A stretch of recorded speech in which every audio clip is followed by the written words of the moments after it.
Hello everyone, welcome on our YouTube channel Physics Made Easy Quota. In this video lecture, we are going to learn about the chapter electromagnetic induction.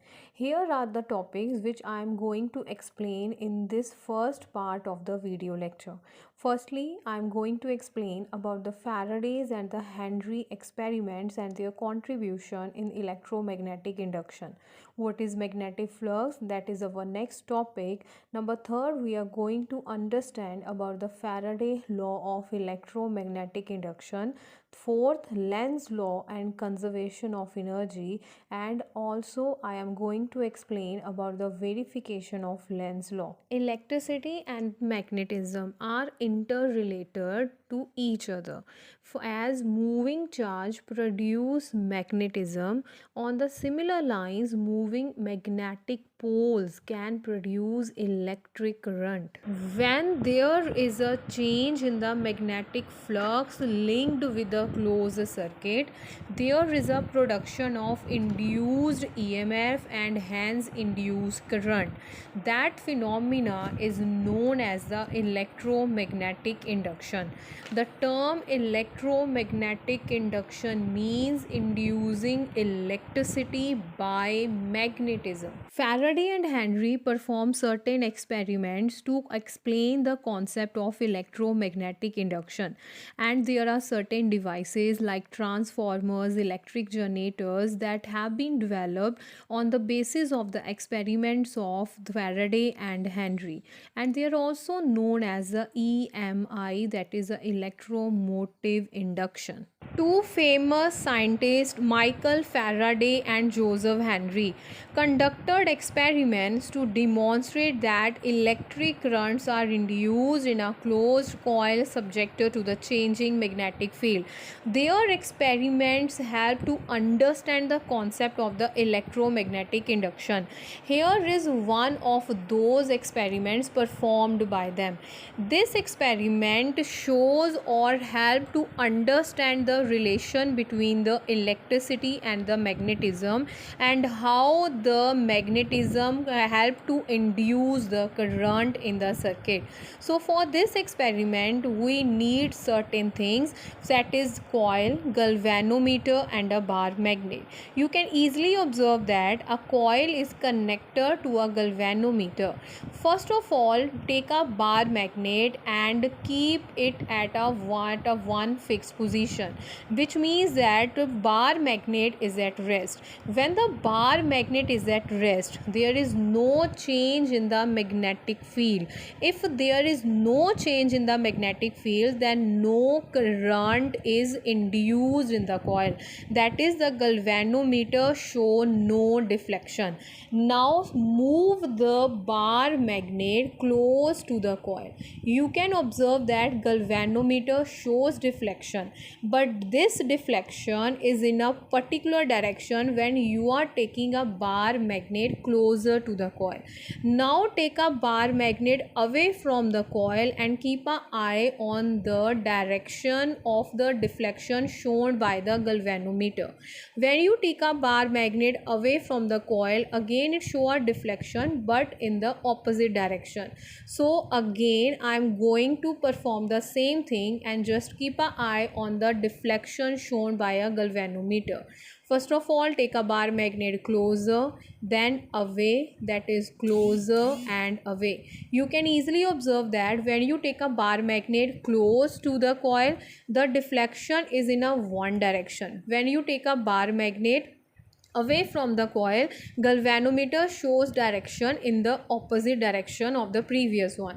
This shows that the galvanometer shows the presence of the current, that is the movement of the galvanometer, and the deflection shown by the galvanometer indicate the flow of the current in the coil when there is a change in the magnetic field of the bar magnet. But when for both the cases we see that there there is a flow of the current but in the opposite direction. When we take the bar magnet closer to the coil, it shows the deflection in one direction. When you take it away from the coil, again it indicates the flow of the current in the coil but in the opposite direction. Now if you increase the deflection of the galvanometer, and the question is how to increase the deflection of the galvanometer, that is just by moving the bar magnet fastly. You can clearly observe that there is increase in the deflection of the galvanometer as you keep on moving the bar magnet close to the coil, away from the coil fastly.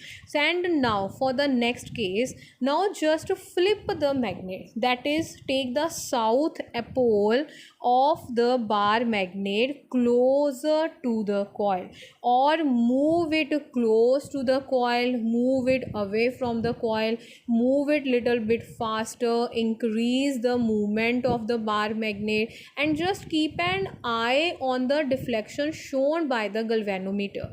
And again I am going to perform the same concept. Just take the bar magnet closer to the coil, then away from the coil. We see that galvanometer show deflection, but in this time it is in the opposite direction as compared to that shown with the similar movement of the magnet when the north pole is facing towards the coil. So this is the final result that we get from the experiment. Our experiment deals with the position of the magnet and the deflection shown by a galvanometer. So when a magnet is at rest, no deflection in galvanometer.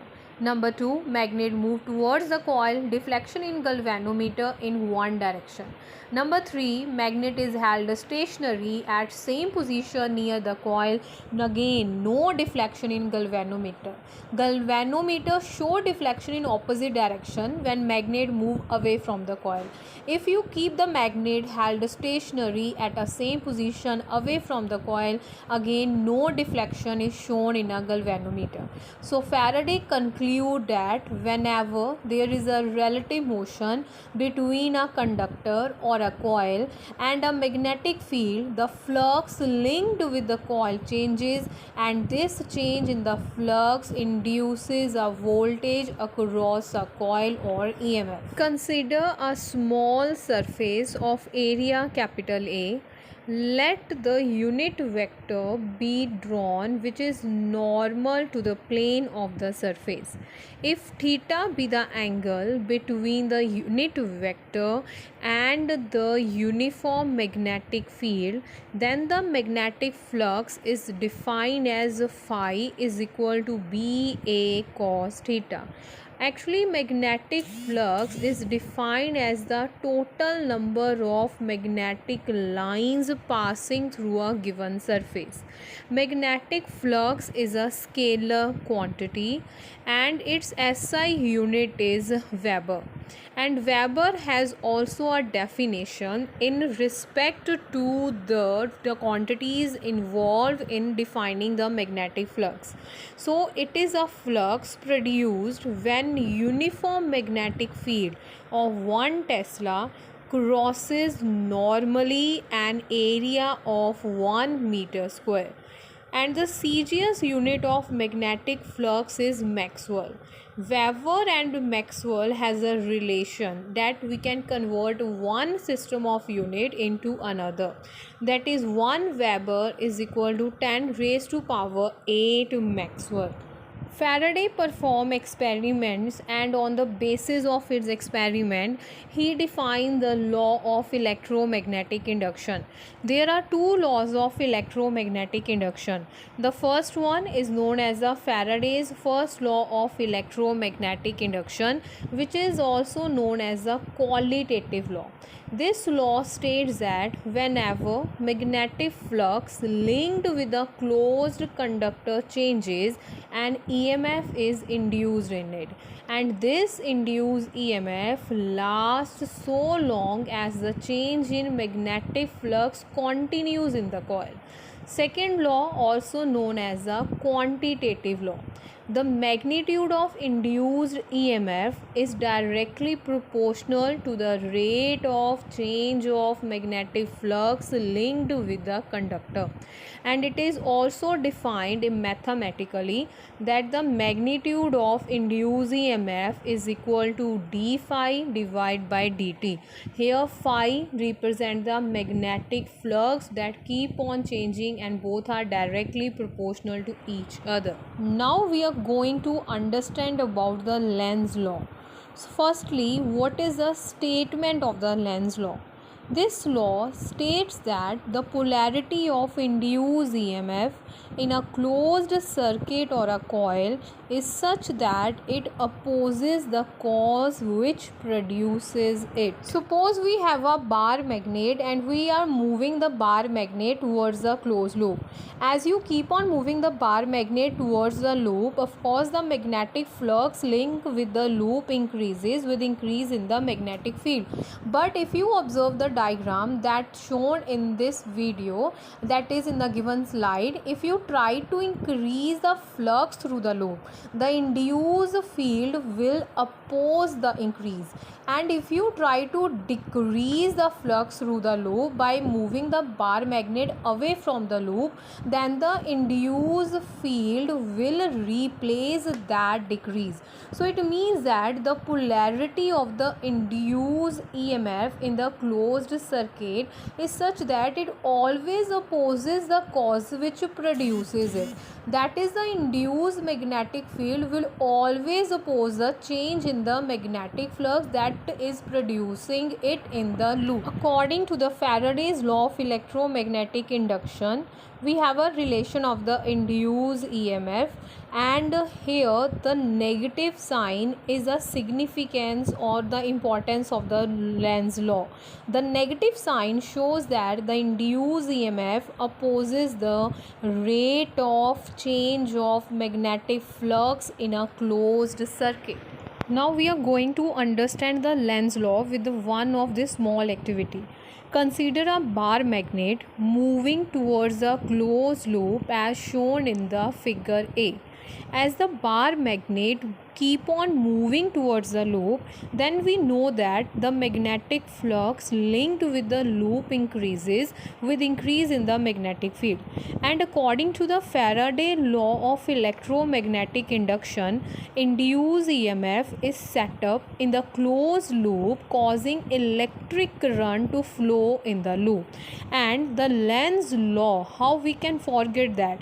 It states that the direction of induced current in the loop is anti-clockwise, so that the magnetic field produced inside the loop due to induced current opposes the increase in the magnetic field of the approaching bar magnet. So the face of the loop towards the north pole of approaching bar magnet behave as a north pole, and we know that like magnetic poles repel each other, therefore the motion of the bar magnet towards the loop is opposed. Now observe this diagram. In this diagram, a bar magnet is moved away from the closed loop. So the magnetic flux linked with the loop decreases with a decrease in the magnetic field. Therefore, induced EMF is set up in the loop, causing induced current to flow in the loop. And according to the Lenz law, the direction of induced current in the loop is clockwise as seen from the side of the magnet, so that the magnetic field produced inside the loop due to induced current opposes the decrease in magnetic field of a bar magnet moving away from the loop. Thus, the face of the loop towards the north pole of a bar magnet moving away from the loop behave as a south pole, and we know that unlike poles attract each other, therefore the motion of the bar magnet which is going away from the loop is opposed. So in this way, it always opposes the cause from which it is produced, which means that the direction of the induced current in a closed circuit is such that it opposes its cause. Fleming's right hand rule. This rule is also known as a generator rule. Why we are going to learn about this rule in this video? Because this rule helps us to find the direction of the induced EMF or current in a circuit moving in a magnetic field. So according to this rule, if the right hand is stretched such that the first finger, the central finger and the thumb are mutually perpendicular to each other, then the first finger points along the direction of magnetic field while the thumb points along the direction of the motion of the conductor, then the direction of induced EMF and hence current will be along the direction of the middle finger. In nutshell, you can say that the direction of the field along the first finger, direction of motion along the thumb, and the direction of induced EMF or current along the central finger. We know the law of conservation of energy, which states that energy can neither be created nor destroyed but can be changed from one form to another. To explain the Lenz law in accordance with the law of conservation of energy, we consider an example, or you can say that a very simple experiment in which we have a bar magnet and a coil which is attached to the galvanometer. In the above experiment, where north pole of a magnet is moved towards the coil, the right face of the coil acquires north polarity as per Lenz law.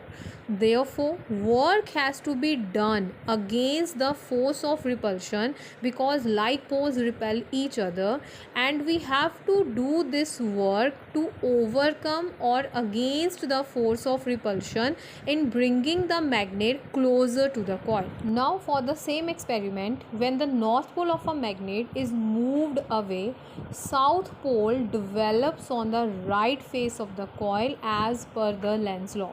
Therefore, work has to be done now against the force of attraction in taking the magnet away from the coil.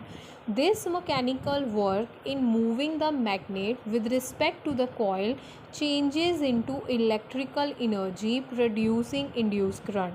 Hence energy transformation take place, and we can say that Lenz law is a consequence of the conservation of energy. Now it's a time to verify the Lenz law that we already studied. Now for the verification of the Lenz law, we have an experimental setup.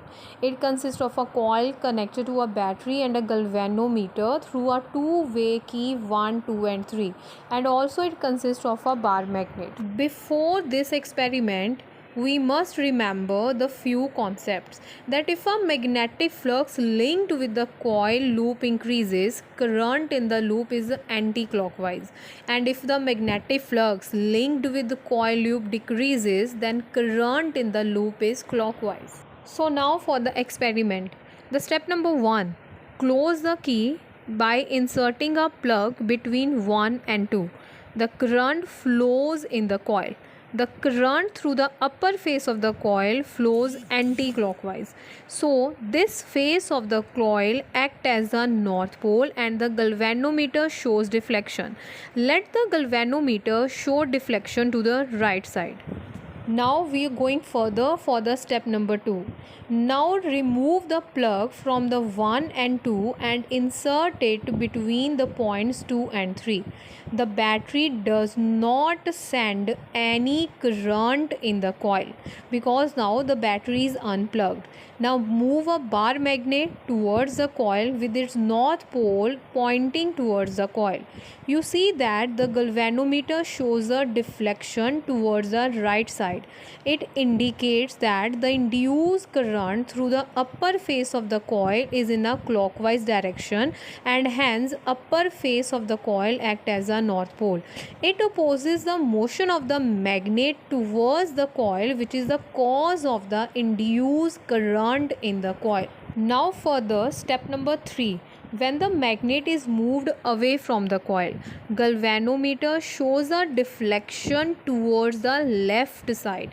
It indicates that the induced current through the upper face of the coil is in clockwise direction, and hence upper face of the coil act as a south pole. It opposes the motion of the magnet away from the coil, which is the cause of the induced current in the coil. So we conclude that the induced current in the coil opposes the cause, that is change in magnetic flux, which produces the induced current. This verifies the Lenz law, and hence Lenz law is verified.